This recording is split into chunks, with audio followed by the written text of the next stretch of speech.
Hey, gender folks. So I've been getting a bunch of questions about your research proposal project. There we go.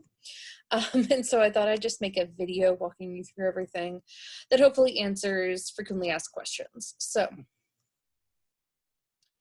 here is everything we have due at the end of the semester. I'll just start with that because it's a decent amount of stuff. So I don't want you to forget anything.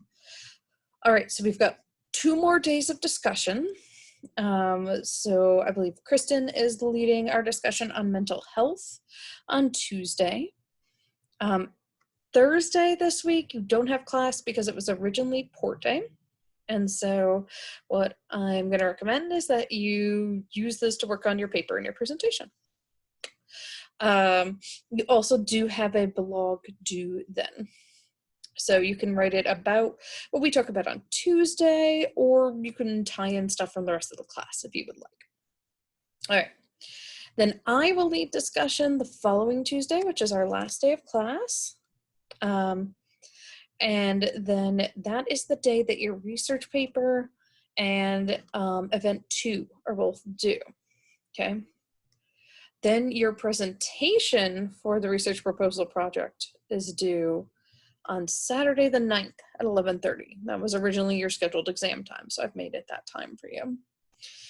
If you are choosing to do the optional final, it is also due at the same time.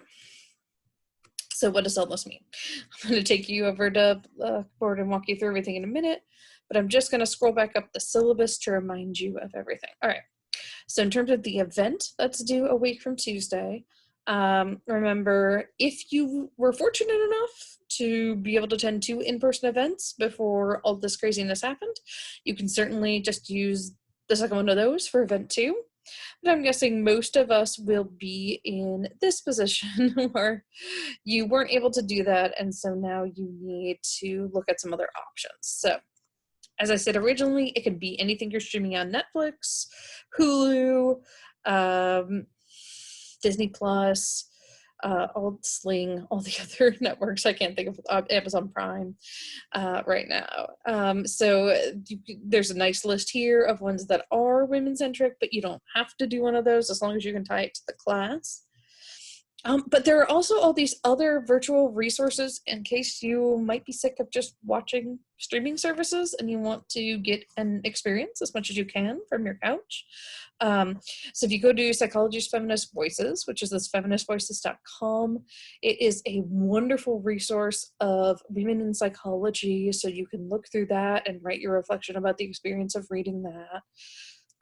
The National Women's History Museum has these great things like electronic field trips, digital classroom resources, and online exhibits, so you can pretend you visited a museum and write about that. The Representation Project has some information. They're the ones who did misrepresentation, and then also The Mask You Live In, which is the one that I mentioned last class. And then there are other virtual tours of great museums, so you could go around the world. And lots of these are going to have paintings where gender is represented, right, in really interesting ways. So certainly you can use any of those. Or think about, for example, the British Museum. Think about colonialism. Think about the fact that, like, Cleopatra's mummy is just shoved in a case with a whole bunch of other stuff there. Pieces of the Parthenon, like, how problematic is that, right? There's other interactive exhibits related to gender and cultural issues through Google Arts and Culture. So Road to Equality, India's Women, all sorts of things. So lots of good options there. All right, and then what I've done, when I went to go put in the rubric for the paper, it just was hard to follow. And I was like, if I'm having a hard time following this, my students are going to struggle. So I reordered this, and hopefully it does make a lot more sense. So what you're doing here is, if you've taken research methods, you're doing like a mini version of what you do for research methods. You're writing a proposal for a hypothetical study. The difference with this, as opposed to something you'd write for research methods, is like this one, you get to pretend you have all the money in the world. Some billionaire, Bill Gates, the Gates Foundation, they've given you all the money you could ever want. You have all the time, all the resources you could ever want. There's no social distancing in this magical world, right? So how are you going to do your research? So you're going to do a literature review, and then you're also going to do a method section. So you are going to use primary sources. At the end of this video, I'll go over some ways to do that for you. And then you are going to write a literature review. You've done this for tons of other classes, I'm sure. And one thing that I'll make sure I point out here is if you know APA style, use it, but if not, just use whatever style you're familiar with. Again, like the other papers for this class, I don't expect you to learn APA style if you don't know it. It's unnecessary. So here you'll see how you get your points. You're going to define your topic clearly, tie it to the previous literature, show me that you understand the findings out there. Use that previous literature tied to the psychology of gender. One thing I forgot to point out that a lot of people miss, and I just missed, so that would be helpful to repoint that out, is in number 1 here. I want you to tie it to the theoretical literature. So for example, if you're doing something about the body, include objectification theory, things along those lines. There's a lot of great theories in your textbook. Your textbook can't be a reference, but it can be a jumping off point, right? So, okay, your textbook talked about this theory. I'm going to go search that theory in the resources. Then you're going to have a present study section where you talk about, like, okay, based on the literature that's out there, here's what I would want to do and why. And then you write hypotheses. And then you're going to do a method section. So who are your participants going to be? Are they going to be students? Are they going to be rock stars? Are they going to be kids? Are they going to be people in the prison system?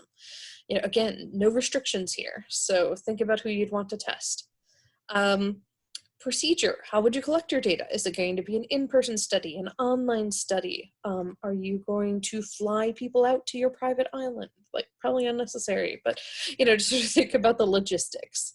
And then materials. Is it going to be an experiment where you have them learn a dance? Are you going to have a dance studio, right? Who's teaching the dance? Is it going to be an experiment where you're showing them a video or some imagery? Well, let's have links to that.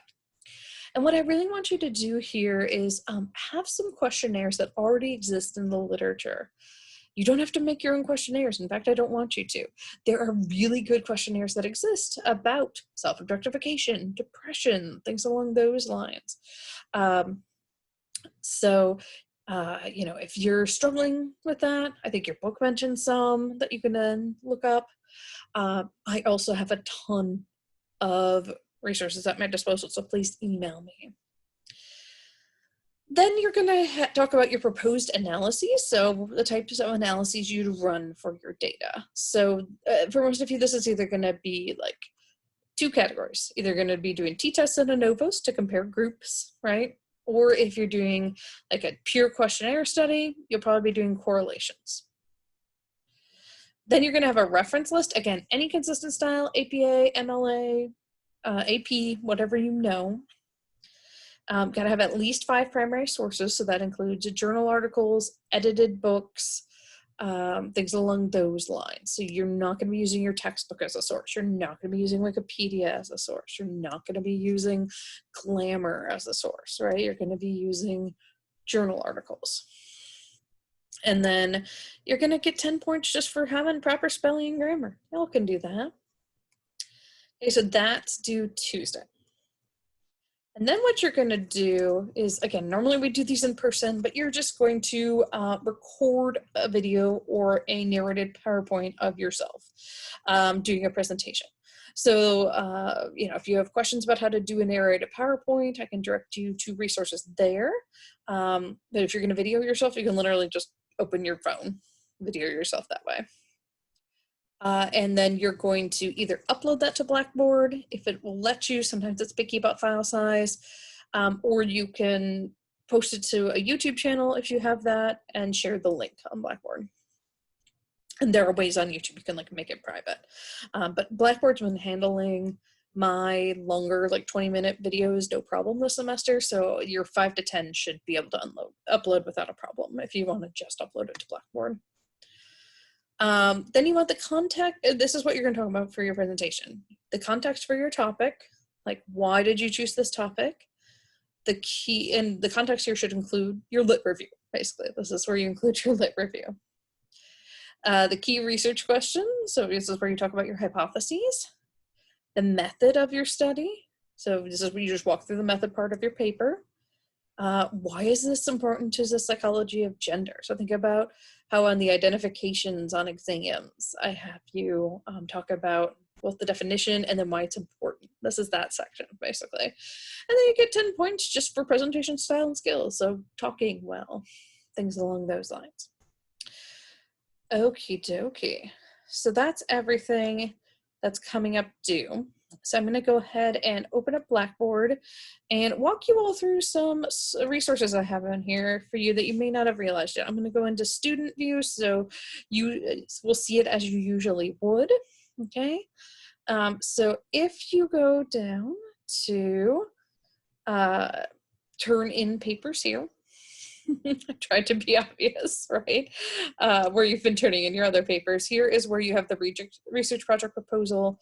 I've included the updated resources. I've also uploaded the revised syllabus so that like this is just easy to follow. This is in the order I expect your paper to be in, so that's what I'm gonna want to see. So follow this order. And this is where you upload your paper, and the rubric is available to you there as well. And then here is where you will upload your presentation. And again, either copy paste the link or actually upload the file. So everything is there. Now again, resources you might not realize are there. Sample papers. So I actually have included for you some of my published papers, so you can just see what it looks like format-wise. I have a sample paper that I've published in Word format, but probably what's going to be the most helpful to you are these. These are actually versions of this paper I wrote about topics related to gender when I was an undergrad. So, like, don't judge me. It was many years ago, okay? So I have one about sexual terrorism. I'm just gonna throw this in my download since I obviously already have it saved on my computer. Okay, and this is actually the paper I wrote for my psychology, oh no, this is my research methods in gender class. We had very specific research methods classes where I went to undergrad. Okay, so I talked about sexual terrorism and body image. So you'll see there's some things that I wouldn't do now, like quoting. We try not to do that in APA style, but you'll see there is a literature review. I'm very verbose when I write. Yours doesn't need to be this long, but you know. Then you'll see I have a current study section where I'm going to talk about what I'm going to do. I have my hypotheses here. Then I have my participants, my materials, and then my procedure. You can do these in any order. The procedure sometimes goes first, sometimes goes after the materials. Either one's fine. And then the data analysis. And you see how short the data analysis section is. This is all I'm expecting for you all too. So this gives you a nice example of that. And then when I was in college, we had something we called comps. So for every department, you had to do a comprehensive project. Sometimes it was an exam, sometimes it was a paper. In our department, it was both. So we had to take a national exam, and then we also wrote another proposal outside of class, no professor support, and we turned it in, and that was what we were graded on. So, ta-da, this is what I did on my own first semester senior year. So this is the one where I talked about if someone gave me infinite money and infinite time, what would I do? So this one's fun. So in this one, I believe I said I would take ballet students and I'd randomize them, and half of them would just do ballet their entire career without a mirror. no ballet teacher would ever agree to that. But it's an interesting thought, right? Of like, what would happen as a result of this? So again, you can see literature review here.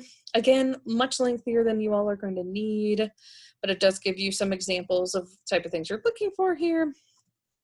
I again have a present study section. I have hypotheses. Okay, then I have my method. I have participants. I talked about my experimental setting. I talked about the questionnaires I would use. And then I talked about my procedure. And then data analyses. Okay. These were a little more complicated. And then I have my reference list. So these are really good examples. One thing I will say, please don't copy paste these and turn them in. I have them uploaded to Safe Assign. I have had someone do this once, and it's like, I'm providing these to be helpful to you. Like, don't plagiarize them, please. Please, please. Just don't. Okay, so that is the stuff you need for your paper. Active events, remember, all the links and instructions are here. The other thing I threw up here was the ODU Women's Center's activist fair on their Instagram page. So that's something else you can look at. It's all local organizations. Again, all those links that are in the syllabus are here too. So you all have event 2 coming up due on a week from Tuesday. So, woohoo, that's that. I'm going to now, and then again, the final is optional. So if you're happy with your grade, you feel pretty good about your paper, you don't have to take the final. And I'm going to try to grade your papers really quickly, like that Wednesday, so you know. If you're not so sure, you can take the final. So either way, it'll go pretty well, okay? I'm going to take now just a couple minutes and show you all some of the places to find scholarly stuff, because I know not all of you are psych majors. So the first thing I'm going to walk you through is the library's resources for psychology. So the library has some really great resources. You get to the library's page for a whole bunch of ways on our website. The easiest way, honestly, is to go to the beacon, and then either under faculty, staff, or students, they have links to the library. Okay, so you can go to databases or to research guides that get you to the same place. Research guides are a little more helpful, I think. And you just scroll on down through the alphabetical ones all the way to psychology. Ta-da! All right. Quick note, Stephen Leist is the research librarian for the social sciences. He is fantastic. He can find stuff I can't find.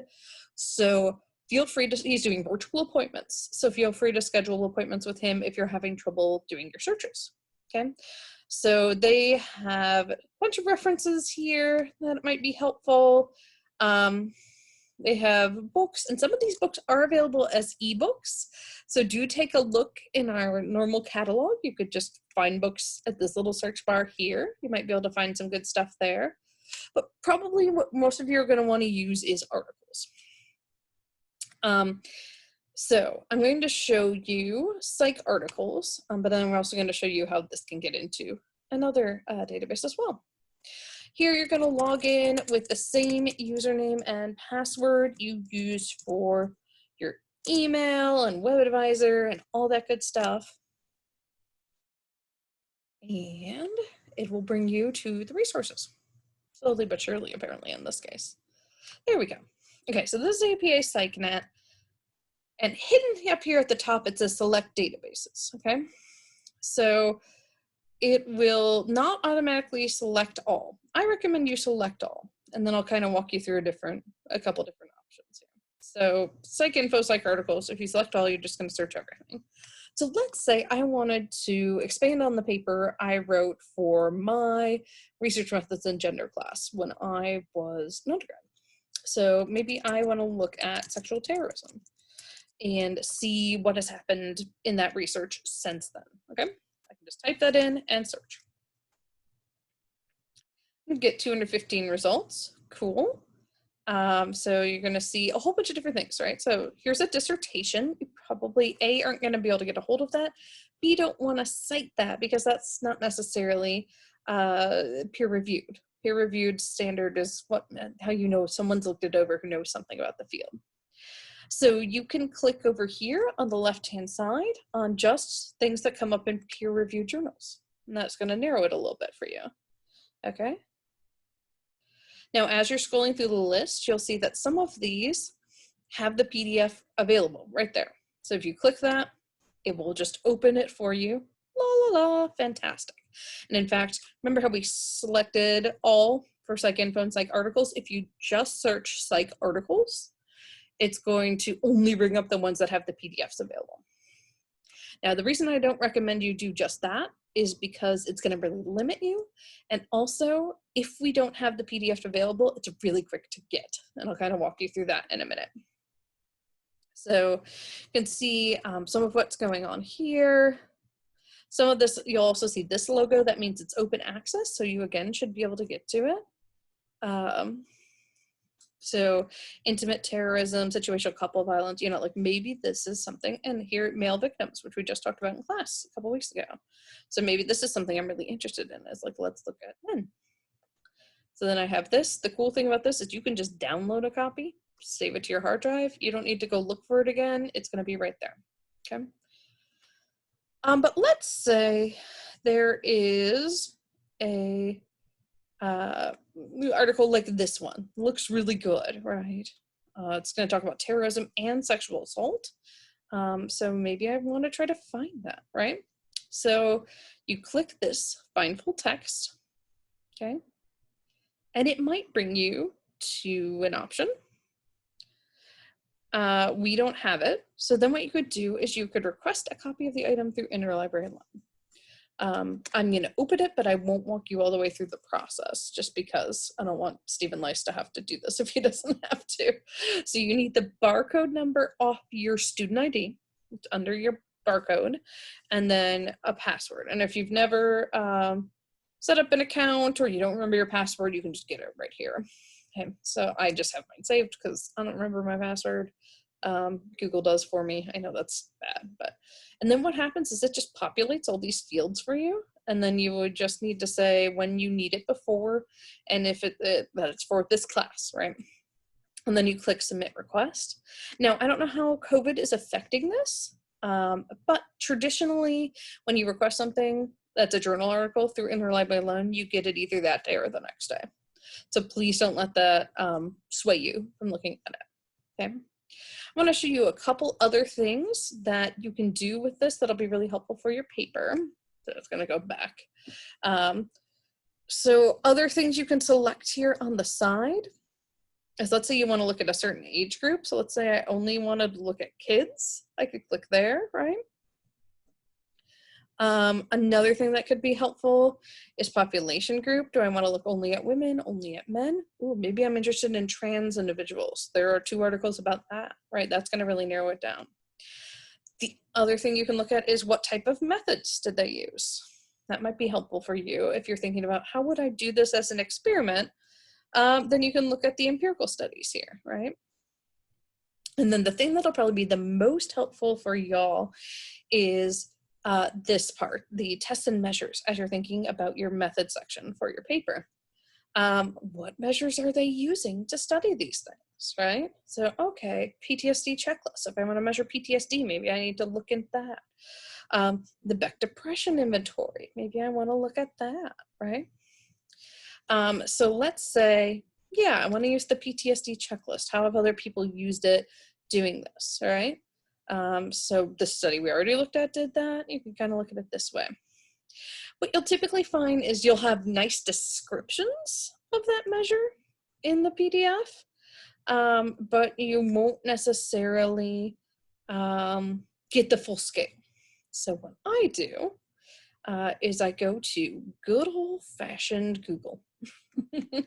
Okay, and I go just type in PTSD checklist. Okay. And boom, here it is right here. And there'll either be a description of it or sometimes there'll be all the items as well. Okay, so this is really helpful for you to use as you're looking at it. So here you can see, here are the checklists you can just download. Awesome. So while we're over at Google, I want to introduce you to another wonderful resource if you're not familiar, and that's Google Scholar. I believe it's just google.scholar.com. No. So I just always Google Scholar. It might be scholar.google.com. Sure is scholar.google.com. Okay, well, you can just Google Scholar. And let's say I want to look over here for sexual terrorism.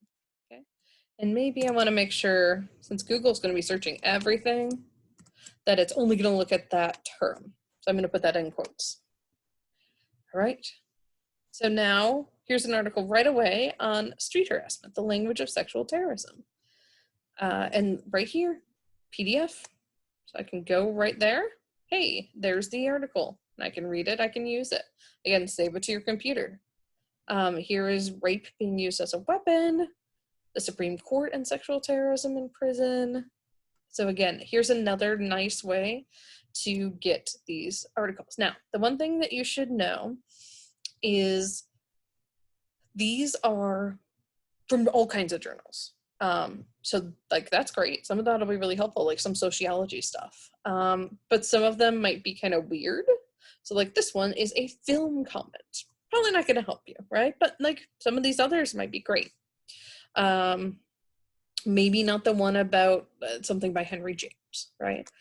So you just have to be a little more picky. But as you can see, there's a lot of options here that you just get the PDF. So